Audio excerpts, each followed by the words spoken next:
Africa's bourse suspended trading of shares in telecoms giant MTN Group on Monday after the stock fell as much as 8% as Africa's biggest mobile telecommunications operator negotiates to pay a huge fine in Nigeria.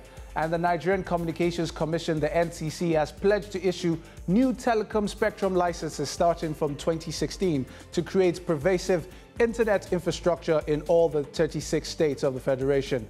And the UACN posted a 15% drop in Q3 revenue. However, profit before tax slumped by 58% to 714 million naira. This is on the back of rising input costs and increased finance costs.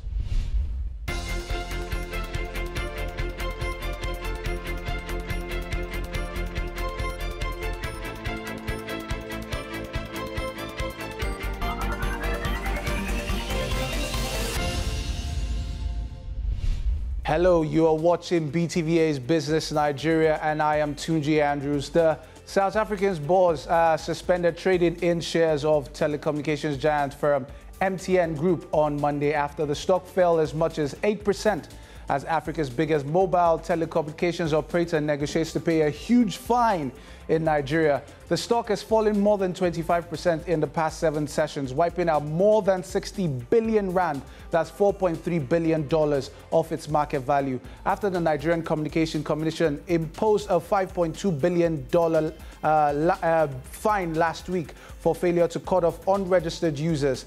Tosi, give us an update on MTS share price and how the Nigerian bourse is doing on the whole scale. Tunji, MTN shares has been quite volatile. The stock has lost about 25% for 7 consecutive days. We see it go from 19,000 rand to about 14,817 rands. This is on the back of the fine that was slammed on it by NCC, a fine of $5.2 billion. However, that stock isn't listed on the Nigerian Stock Exchange, but in the 2014 financial year, it posted revenue of 842 billion naira, about 25% more than its South African arm. It's one of the key players in the telecommunication industry in Nigeria. That stock is currently trading at 14,817 rand. It lost 6.1% today. Did you know that earlier in the trading day today, the MTN stock was suspended and it only resumed trading before the market closed? The mobile operator issued a statement to the investors to trade that stock with caution. Currently, management are in negotiation with NCC with regards to that fine. And we have to see how the market plays out. On the local market, the all-share index extends its week-to-date loss. We see it lose 0.2% to close at 29,136 points. The market breadth was negative. We see 27 decliners and 11 advancers. Also, our key movers for the day, we see Dangote Cement. It lost 1 naira 3 kobo to close at 162 naira. We also see Unilever. It lost 1 naira 93 kobo to close at 36 naira 75 kobo. We also see Nigerian Breweries lost 35 kobo to close at 136 naira 50 kobo. Our best performing stock, we see ICO Insurance. It gained 4.71%. We also see that of Flour Mills. It gained 7.21%. You know, something interesting happened in that result that Flour Mills posted. Its top line wasn't that strong. However, its profit before tax moved from 2.2 billion in that same quarter in prior year to $22.9 billion for this quarter. The game changer was the gains on disposal of investment, that is UNICEF. That was 23.7 billion naira. In total, Flour Mill has received 38 billion naira to date from the disposal of UNICEF. And also, if that did not happen, Flour Mills would have posted a loss of 810 million naira in this quarter. So we see the market reacting to that. It has gained 4.21%. I mean, that was the second tranche payment that we were expecting. The sale was expected to be about 55 billion naira. So for the full year for 2015, we're still expecting gains of proceeds from that stock. And also, let's look at all the key players. We see PZ Cousin is one of our best performing stock, again 4.13%. And also, we see that of TransNation. It lost 7.89%, leading the laggards chart. Likewise, Livestock Feeds lost 5%.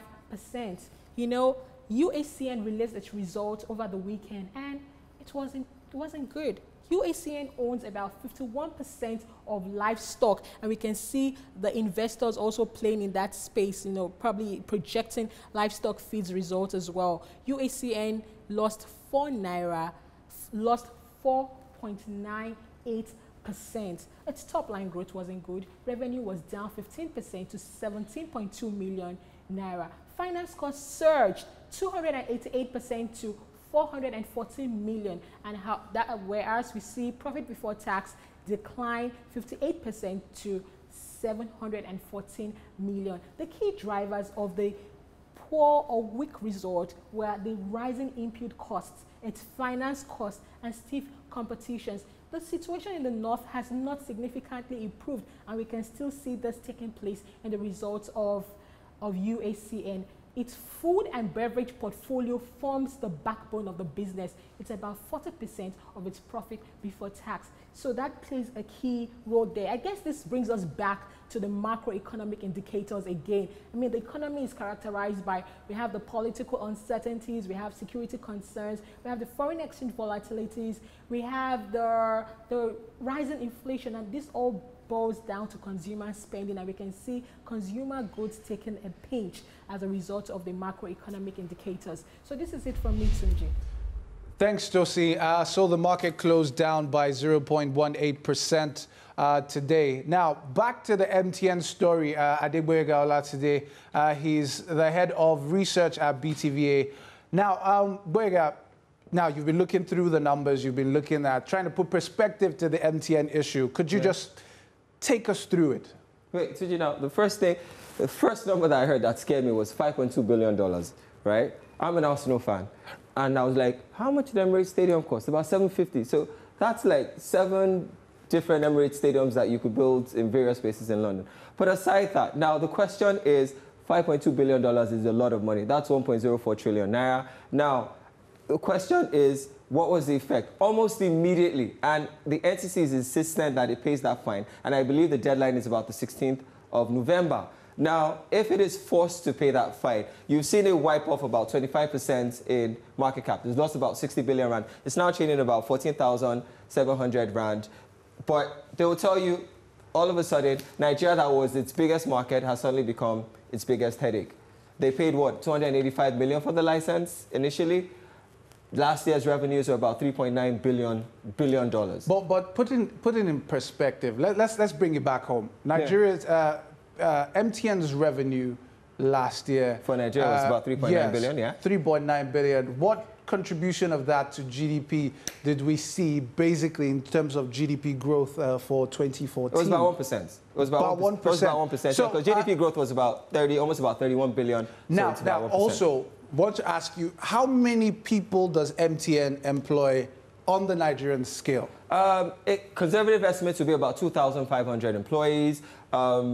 Indirect jobs that they've created is about 350,000, because you're talking about people who sell credit. So the question is, shouldn't we come back to the table? I mean, if you find a company which you're putting a fine which is more than their 2014 earnings, their 2014 revenue, and you're putting a fine of that magnitude, even though their revenue for this year is significantly larger, you're putting the company at risk. And looking at their contributions to GDP, job creation, do you think it is wise for the NCC to slam the hammer the way it is doing? The truth is this. What they will tell you is the law is the law. And irrespective of your contributions, you have no right to infringe on what the laws are. Now, if it is found wanting in that regard, the best they can do, the best they can hope for, is to negotiate. Because at this point, if you've been found culpable, then you have a right to face whatever penalties are due. That's my own take. Well, I mean, we're going to...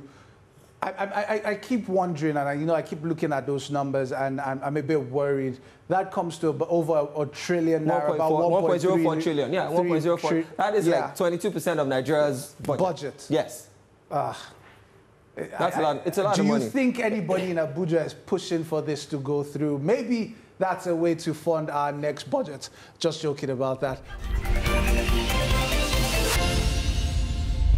Welcome back, and here are the top stories again. South Africa's bourse suspended traded in shares of telecommunications giant MTN Group on Monday after the stock fell as much as 8% as Africa's biggest mobile telecommunication operator negotiates to pay a huge fine in Nigeria. Now, the Nigerian Communications Commission, the NCC, has pledged to issue new telecom spectrum licenses starting from 2016 to create pervasive internet infrastructure in all the 36 states of the Federation.